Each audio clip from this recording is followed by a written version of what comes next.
Beverly Stevenson. This is Oh. fantastic. I think let's go ahead and get started. I was really Okay. looking forward to this. Thank you everybody for joining today. My name is Hillary Molina and I'm the Director of Alumni Relations, and it is my absolute pleasure to introduce Dr. Barbara Mink. She is the stronghold steady, keeps SLS together. She, you're all here because of her. I don't even need to introduce her. Barbara, thank you so much for coming today and really looking forward to your presentation. Oh, well, thank you. I just am really smiling because so many faces that I haven't seen in so long. It's wonderful. So what Hillary asked me to do is to share a little bit about the School of Leadership Studies. And some of you who have been around Fielding for a while know that we're in a School of Psychology and a School of Leadership Studies, but some of you who have not been around Fielding for quite a while, the term School of Leadership Studies might be new for you. So I'm going to go through some of this material and tell you a little bit about what's happening in Fielding. And my position now is being the dean in the School of Leadership Studies. So I'm going to kind of say what that means and then go through some stuff about the actual school. So one of the things that I wanted to do is to kind of do a little trip down memory lane, so to speak, for a while.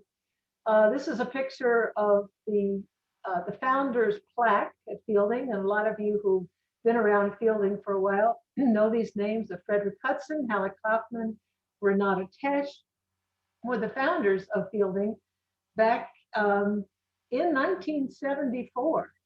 And so they really worked with the vision of what Fielding was. And the idea would be that they're looking at educating leaders, scholars, practitioners for a more just world. That was the original statement that they came up with. This picture over here actually shows early picture of Frederick Hudson right there, and there's Halleck Kaufman. Don't have Renata in this particular picture, but a lot of you remember her as an educator from Germany, actually started a lot of the people. Here's, I call it my blast from the past picture. So several of you are going to recognize some of these folks. I don't know. These are kind of the 80s hairdos and looks like Hawaiian shirts. So we're going and jump in. Who's this fellow right here? Charlie Seashore. Yeah. A lot of us remember Charlie. And this is Gwen Kennedy. I've actually spoken with her and worked with her recently. She's doing stuff up in Canada. Here's Maxine Young.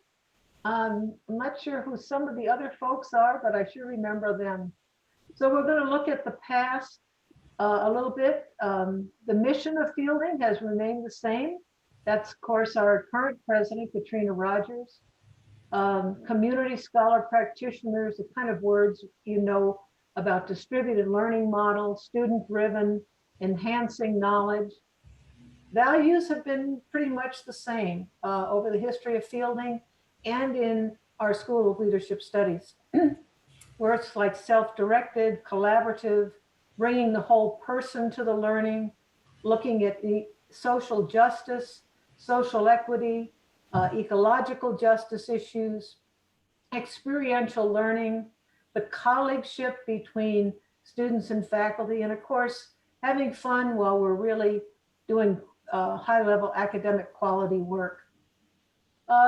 Just a little bit about, as you well know, the difference of what makes Fielding unique and really what makes our School of Leadership Studies unique.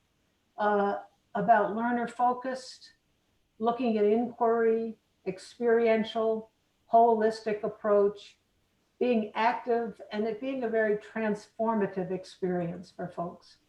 Again, we go back to 74 when it was founded. And they looked at the changing demographics in higher education and also how adults learn differently from adolescents. And some of you will remember in your Fielding work that one of the early faculty members in HOD at that time was Malcolm Knowles, who was the founder basically of andragogy, I always mix those terms, andragogy and adult learning. So a lot of this is very constant. And in our HOD program, the average age is late 40s. In the education program, actually the EDD program, the average age is past 50 for our students. So we are having people still come into the School of Leadership Studies who are adult professional people who bring a lot of them, their work life and their experiences into their doctoral learning. So in Fielding, and that's our old building that we had there on Santa Barbara Street, we used to have graduations there. So the words remain the same. We're looking at flexible learning models, adult-centered, self-directed, practice-oriented, competency-based, and the assumption that the adults came in with a lot of experience. And so we're talking about enhancing already established academic and professional skills. So that people are really wanting to make a difference. And that's still true in our School of Leadership Studies. They want to make a difference in their families, in their communities, in their organizations, and in the world. And also be part of this lifelong learning community. So a lot of the history, the values, the mission, the vision, really now for the more than last 47 years, has really been constant for a lot of Fielding. So here we are now in the School of Leadership Studies. So I currently now oversee these 3 degrees, the EDD for Leadership for Change, the PhD in Organization Development and Change, and the PhD in Human Development.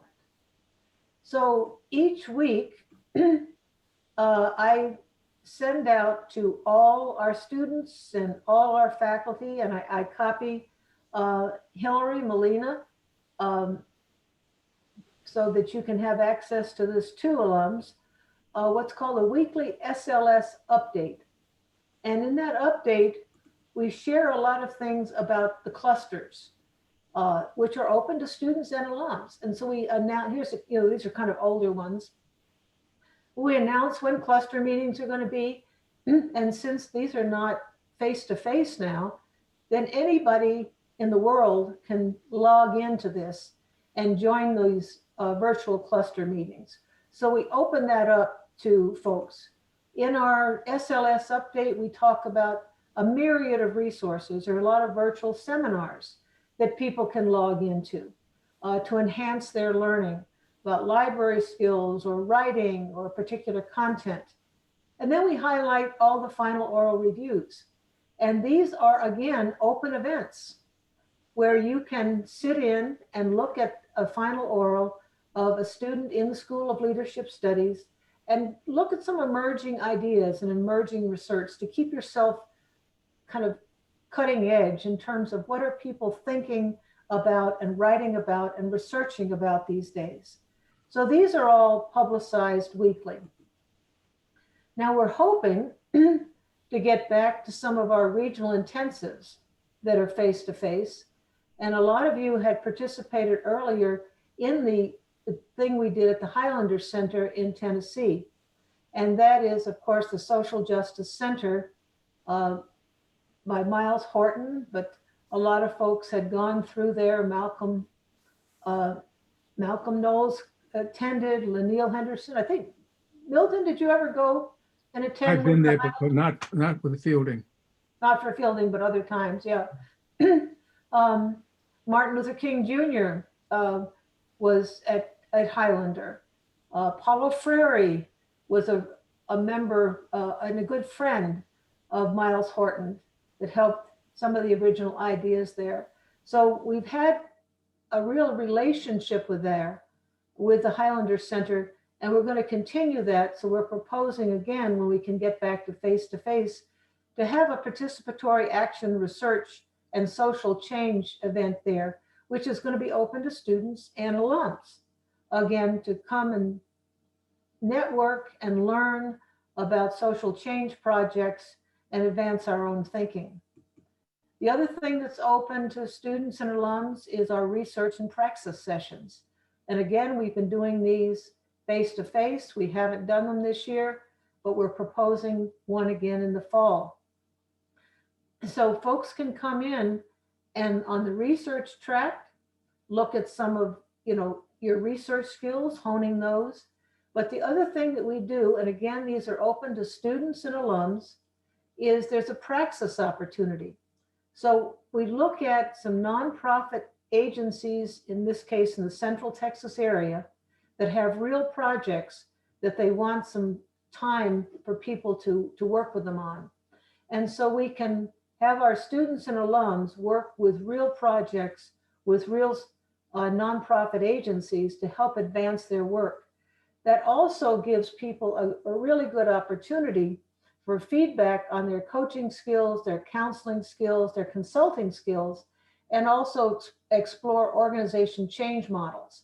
So it's a good way to enhance your learning on change, organization development, as well as coaching and consulting skills. Now, in the role that I have now as the dean of the school, I oversee all these programs. We're always interested in forming new partnerships. Right now, the School of Leadership Studies has a partnership with the University of the District of Columbia. So we have some of our faculty teaching UDC courses, and we have UDC students coming into some of our fielding courses. We've also formed a partnership with the Navajo Nation. So actually in our education doctoral program, our EDD, we have over 20 Navajo educators that are getting their doctorate at Fielding and doing a lot of research on Native culture and indigenous ways of learning. So we're always interested in exploring those kind of partnerships. We're going to be looking at diversifying our portfolio a bit. And I'll talk about this a little bit later.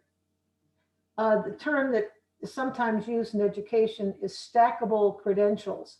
So we're looking at not only having our doctoral program, but some shorter term certificates that can morph into some master's programs, and people in the master's then can go on for a doctorate. So we're looking at some areas, maybe digital teaching and learning, organization development and change certificates, as well as masters. So I'm always looking for ways to really enhance our faculty, student, and alum engagement. Because as a lot of you know, I've been with Fielding. I was actually one of the founding faculty members in HOD back in 1978. So I've seen Fielding and our programs develop over time. And the alums have always been a very active part of that.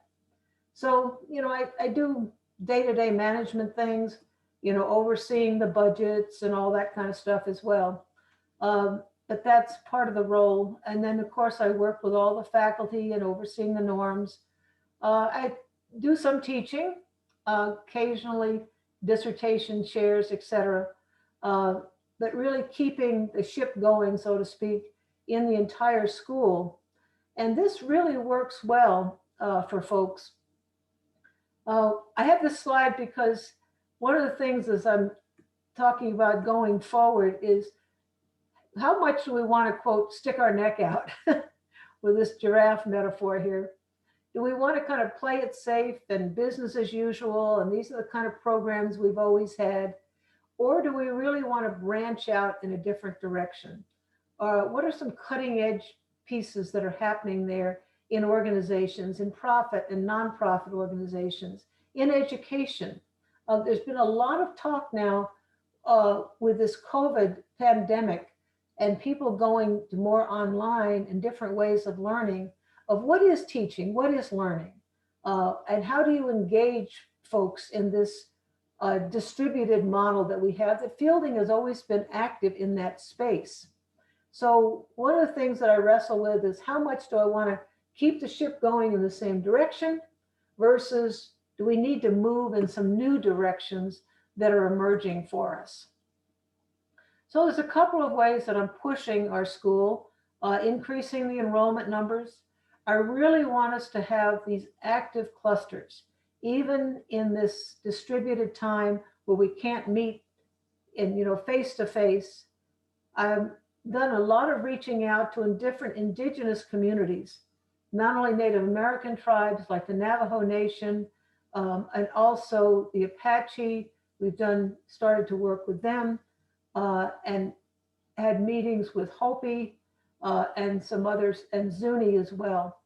Also did some preliminary work with indigenous cultures in Alaska to see what kind of interest they might have in collaborating with fielding.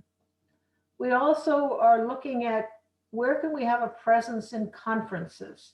Where are our faculty and students and alums presenting? So we can help look at increasing enrollment by having a presence. So when people think about where should I go for a doctorate or a master's in organization development or human development, or where is there really an innovative doctorate in education, that the next thing out of their mouth is, I think fielding is the place that I need to go. And a lot of that is helped by our faculty and students and alums presenting at conferences. I do a lot of work to support the student success, making sure our faculty are updated on all these Zoom skills and Moodle course skills and all the various ways that we can enhance that type of learning. I'm trying to get all our course syllabi out in an 18 to 24 month schedule so people can plan ahead at fielding. I'm also looking at overall program curriculum. Not only is our instructional methods current, but is our courses current? Do we need to add, modify? Do we need to look at diverse resources?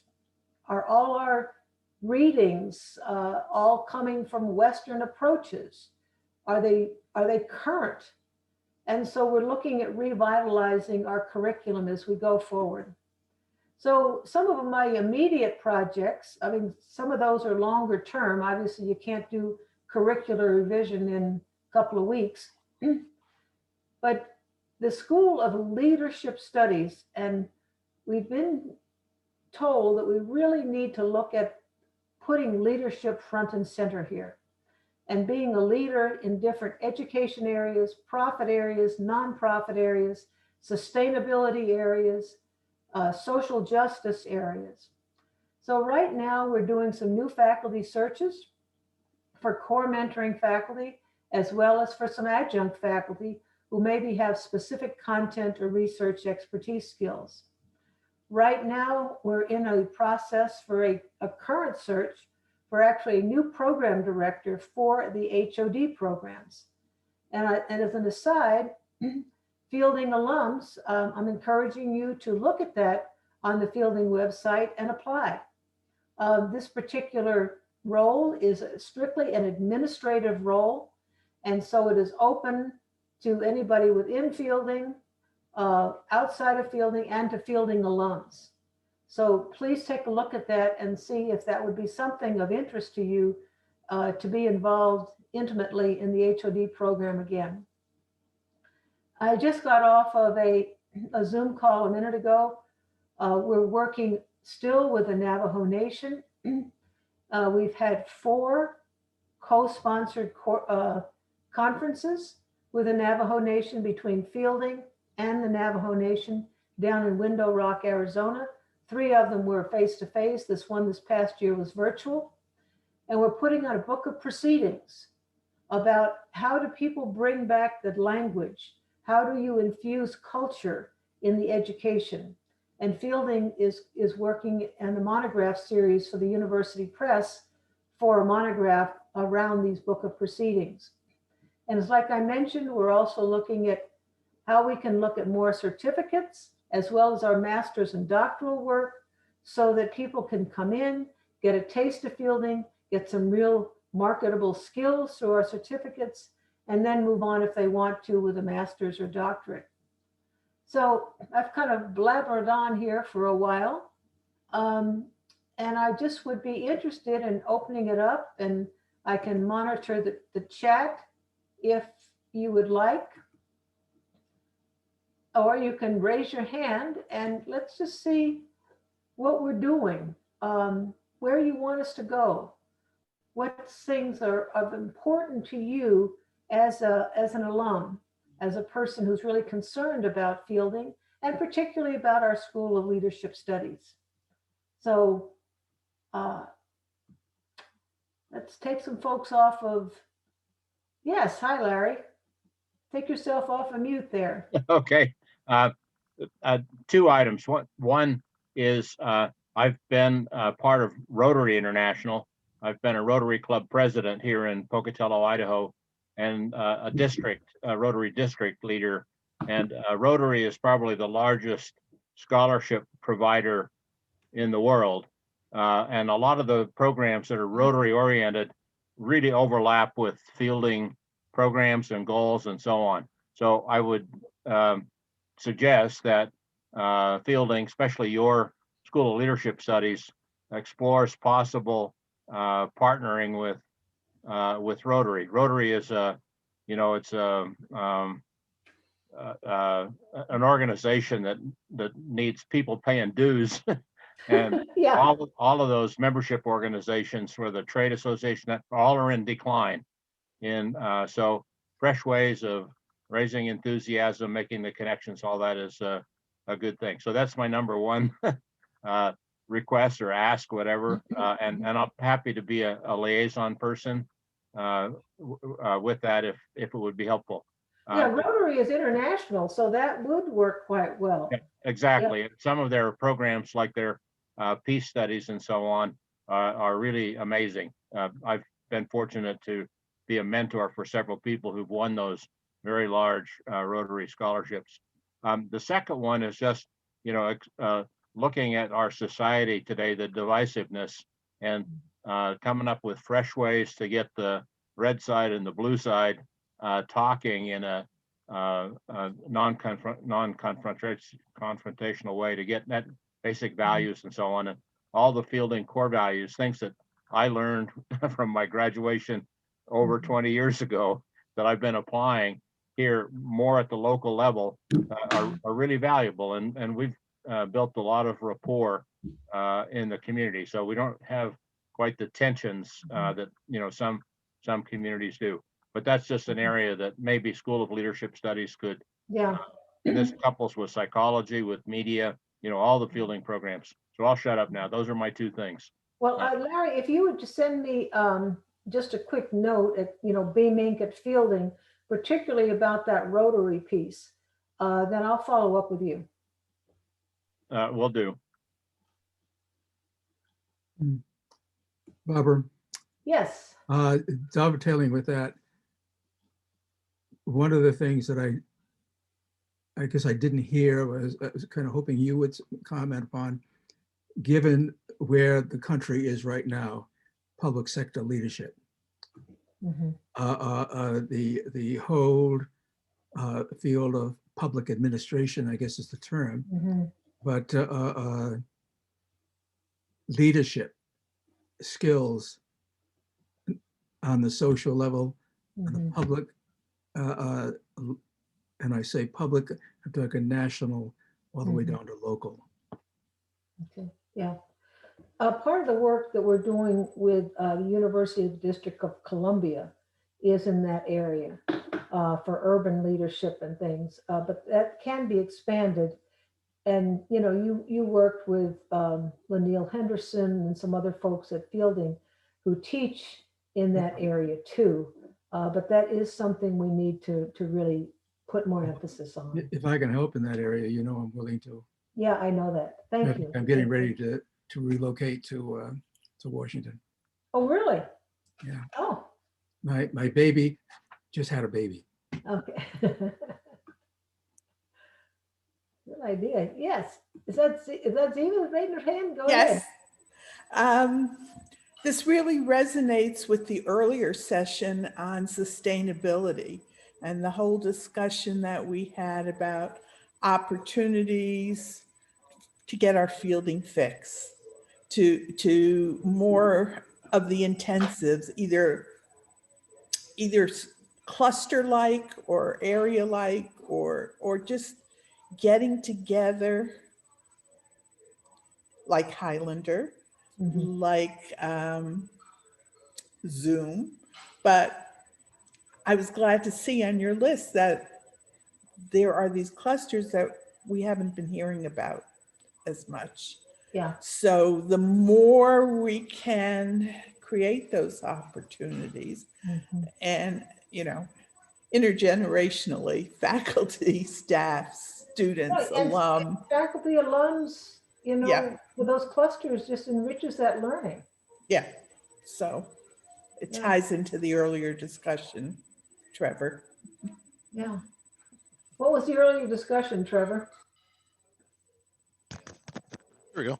We had the session on sustainability leadership where we were particularly looking at the intensive model and how we can use that as a bridge to bring the horsepower of fielding, so to speak, into more of a in the field action oriented action research, Mhm. engaging, interacting with community. And I think one of the really interesting things in that session was a number of the people that attended just our presentation earlier today were fielding alum, and maybe not as we think often in the HOD School of Leadership PhD graduates, but people that have been through EBC, have been in the ODL certificate, and are still swirling around fielding and curious about how they can stay engaged. They may not be ready to necessarily commit to doctoral studies or something, but they're curious and they want to be in the space. And something like the intensives is a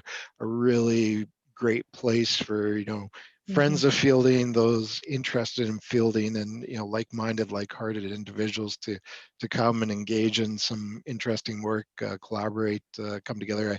I know I don't see Alice on here, but I know there were at least a couple of people on our trip to Gabriola Island that were playing 20 questions. Well, tell me more about fielding. What is this? Where are you guys? Where are you here? And I think just that visibility and that profile, and there's always the question of increasing the student enrollment, but I think just that visibility and the more people that when you say fielding graduate university, oh, I've heard of that, oh, I know about that, oh, I've mentioned that to somebody is value And adds. that kind of learning, but also giving back is Yeah, so exactly. important. Yeah. Yeah. So that you're learning in the process. And like we said, in the ones I've done in Austin, I've done similar things in Denver and Boston, and work with the Gestalt Institute in Cleveland. But you take real projects and people can practice the skills and get a sense of what change is really about. And so the organization is or the nonprofit agency is really getting some good bang for their buck out of that, and you're learning and growing yourself. So yeah, I love those kind of models. Yeah. For sure. Kathy Geller, hello there. Speaking of blasts from the past here. Nice to see you and to be part of this. I'm in the background writing colleagues from 20 years ago, 15 years ago.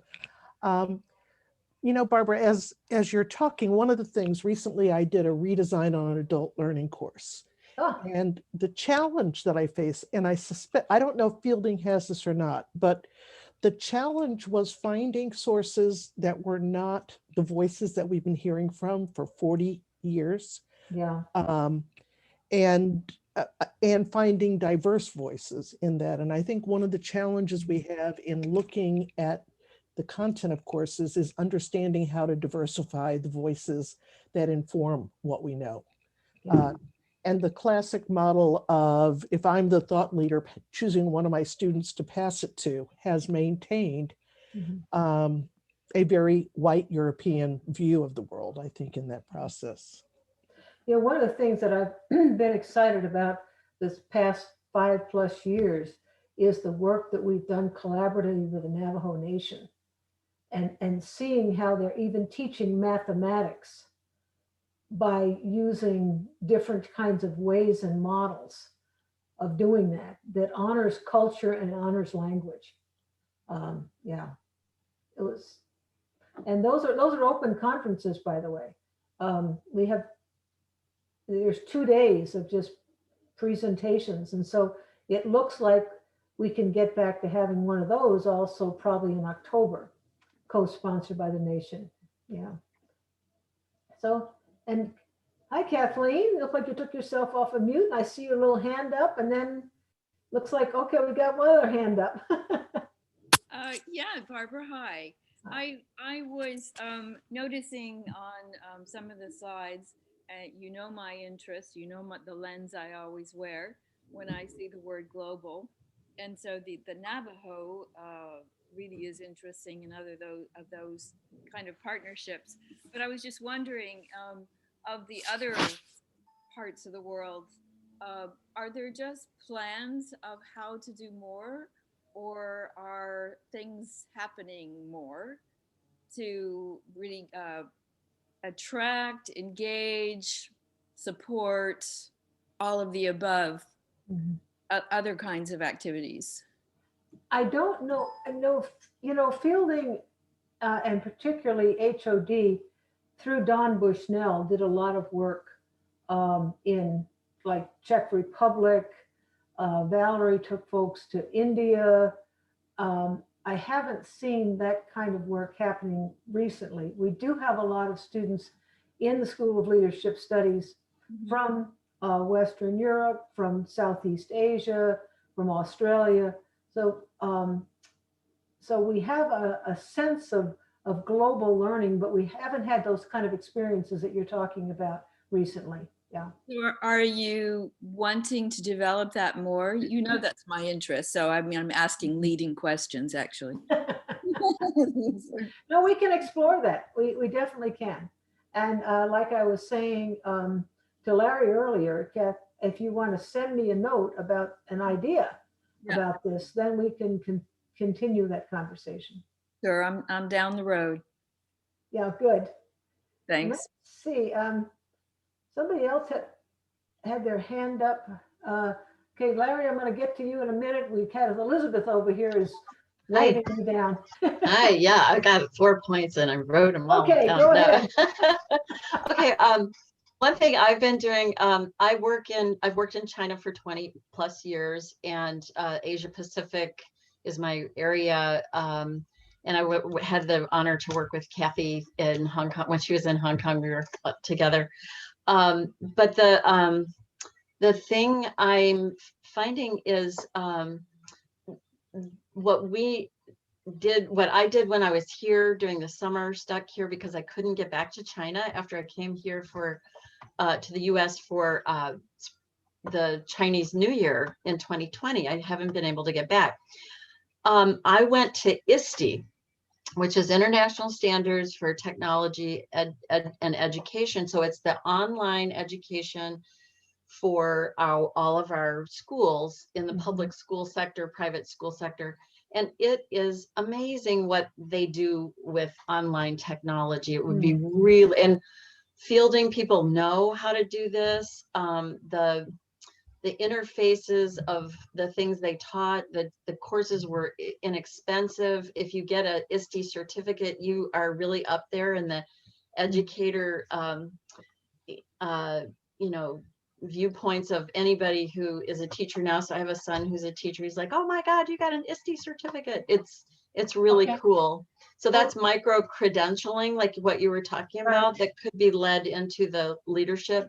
And then I've been working with career education a lot, and the National Institute of Standards and Technology, which is NIST, is a government group out of Washington, D.C. They've had a big turnover in the leadership right now, but NIST had this concept of education super clusters. And I thought it was really exciting, so that you'd take a micro-regional approach to how things are done. And so we could blend it in with native ideas as well. So you could have, I'm sure a lot of the natives want to keep their kids in their area, in their tribes, but they need to know technology, and our kids from the cities need to know what the land is, and there's really cool exchanges that we could think about doing. I'm very curious. I hope, Elizabeth, too, you'll send me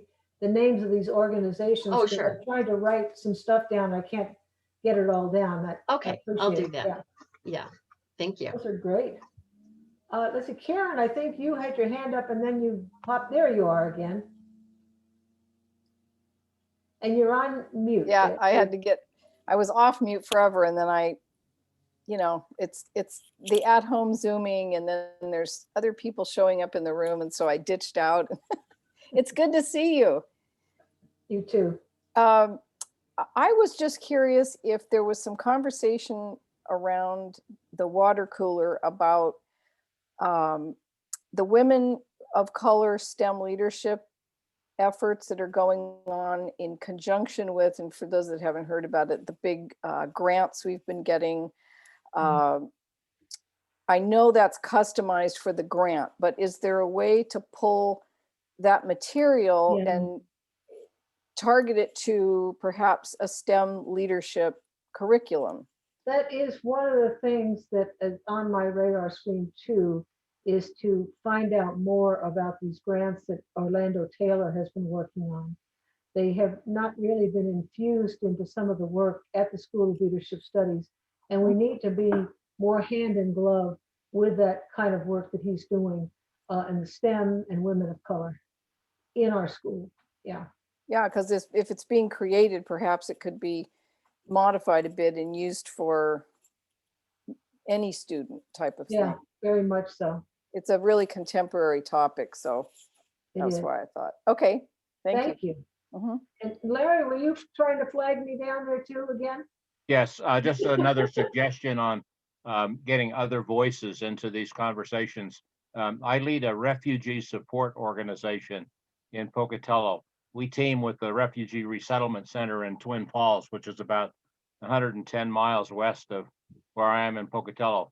But the refugees, they're from a variety of countries. There's 3 resettlement centers in Idaho. So we have people coming in from Africa, from the Middle East and other countries. And, those are people who are often very well educated before they got forced out because of a war or famine or whatever. At any rate, we've had those people engage with our community, with our city and county leaders, with our school district. There's a state research university here. So at any rate, I just suggest that you add that to your mix of places to get other voices. And often they're people who really want to engage in their own education. And ultimately, some of those can end up being fielding recruits. Oh, thank you, Larry. Very, very interesting. Yeah. Sounds like you're doing quite a lot there in Pocatello. Barbara, I have another idea. I know I didn't realize we were going to be just brainstorming because I have loads of ideas. But there's the university in Singapore, Singapore Management University, began about 5 years ago, began a continuing education department, if you will. It's called now Singapore Management Academy, but it just came to mind because it's really innovative in that it gives some kind of equivalent. It does an equivalency testing or assessment of people's life experience and their career to date, because it's a culture that's very probably streamlined in the sense that you start a career and generally you stay at it. And so many adults are, I wish I could have done this, or I wish things were different back then. And now in this country, there is a trend towards less university, where this is the conversation of maybe it's not necessary to go university, maybe something more pragmatic, if you will. So I'm just wondering if we have a large population of adults in this country who would benefit from certificates of different sorts that would draw from their experience, and then the certificate, like you've been talking about, could give a new door to a new career, because it isn't always people at retirement at all. I mean, partly it sounds like we're trying to attract new clients or new income, there's a sense of that, but I know we're trying to marry it with where our areas of expertise are. So I'm just wondering maybe a good connection with Singapore Management Academy would be a good place to start. To Yeah, learn what they have done. Yeah, again, if folks will send me these kind of connections, I really can see how we can link with that. I do a lot of work, as some of you know, in the community college sector. Uh-huh. And they've been very active in Yeah. certificates and having people reinvent themselves. Yeah. You know, a lot of people think community colleges is just for the 18 to 22-year-old, but you get people 50, 60 years old who said, okay, I've done this for 30 years. I want to do something differently. I want to reinvent myself. And so they come back to a community college, do a certificate, or maybe even a 2-year degree program like you're talking about, and really transform themselves into something else. Yeah. So in fact, I think when I was doing the adult learning with you, that's the person I Yeah. interviewed Right. was Lai Ching, who was developing that. Yep. Have a personal introduction for you. Okay, Cliff, thank you for being here. He's got to Zoom off and to teach another Zoom class. So you're going to be a Zoom to death by the end of today, huh, Cliff? That's right. I've been to 3 of these sessions and now I teach for 2 hours. So So I need to catch my breath before I start again. Thank you for this. What is your class? I'm teaching at Fielding's MA program. It's a leadership theory and practice. Oh, very good. I hope you have some nice current and diverse resources in that one, right? I do. I thought I've got some classics too. I know, a little bit of both. Nice to see you. Okay, same here. Bye now. Bye-bye. So, don't want to keep us going, but if there's any other ideas you want to throw out there that I can start working on, because like I said, I'm working across these different degrees across the faculty. And some of you who were in fielding, you know, years before, you had to work with, you know, your faculty in human development or organization development or the education program. But now we're in the School of Leadership Studies. And so a lot of students have access to the faculty across the school. So we're trying to break down some of those barriers and make it more fluid. So you can really learn from each other and collaborate on research. So, okay, Larry is flagging us down again. Yeah, you never get rid of me. At any rate, the session that I sat in on this morning was the DEI session that Tomas Leal moderated. And one of the observations it's a question that I asked was what commercial media were highlighting DEI issues and progress in corporations. That was sort of the focus was on, you know, these social changes. And the panelists only came up with one, which was a Diversity Inc. Magazine or web magazine or so on. And, you know, my business role is in industries, in manufacturing after my Navy submarine career. And I would say that the average manufacturing leader, the corporate level and the frontline managers and so on, don't read academic journals very much. I don't think so, no. So there's a huge opportunity for us as fielding people to publish in industry trade magazines, and there are major publishing firms that issue you know, things about electronics and manufacturing and for foundries things, and I get a lot of those because that's where my industry is. And most of them accept articles about leadership issues. And I think you're right, Larry. I've always experienced that too in my career. A lot of these quote niche journals in a particular area are looking for some broad articles. And leadership is certainly an area that transcends all the different industries. Yeah, and the people who publish some of the very best pieces in there are women. You know, the guys are so busy doing technical stuff in a lot of these manufacturing firms that they need the voice of women, which we're including in in our discussions too. Yeah, So we I'll need send, to- I'll add that to my note to you, Okay. some of these Yeah, we- publishing companies. We need some diverse voices in a lot of these areas. Let's see. I had a note here that we have to have a hard stop so folks can prep for a next session. So I'm going to say thank you, folks, for sitting in for this 45 minutes or close to an hour. And like I said, be Mink at Fielding. Send me the names of these organizations and ideas so we can really do some important linkages. And thank you, Hillary, for the opportunity this afternoon. No, absolutely, Barbara. Thank you so much. I learn from you every time we get to have a session like this, so it's great. Thank you, everybody, for coming. It's great to see your faces. I've missed seeing you at session, but appreciate you showing up here today. And we'll see you at the next session. Take Okay, care. thank you. Bye. Bye all. Thanks. Thank you.